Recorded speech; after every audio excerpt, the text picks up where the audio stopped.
In this video, I'll show you how to share your live location on Instagram. First of all, you need to open up your Google Map, and then once you're in your Google Map, you will see the blue icon that is show where exactly you are right now.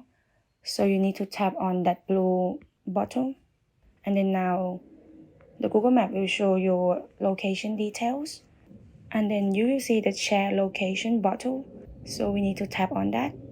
And then here you can choose share your real-time location. You can choose for 1 hour, or you can choose until you turn this off. So I'm just gonna shoot for 1 hour.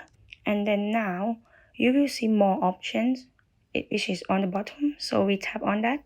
And then now we need to copy, which is mean copy your live location. So we tap on copy. And then now we need to open up Instagram. Once you're on Instagram, you need to tap on direct messages icon, which is on the top right.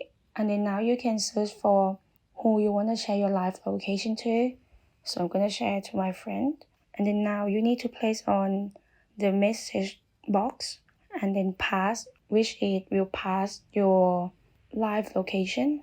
And then now it's just tap on the triangle icon, which is sent.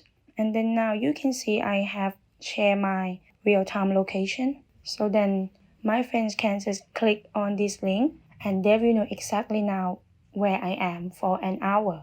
And that's how you can share your live location on Instagram. Thank you for watching, and I hope this video will help you out.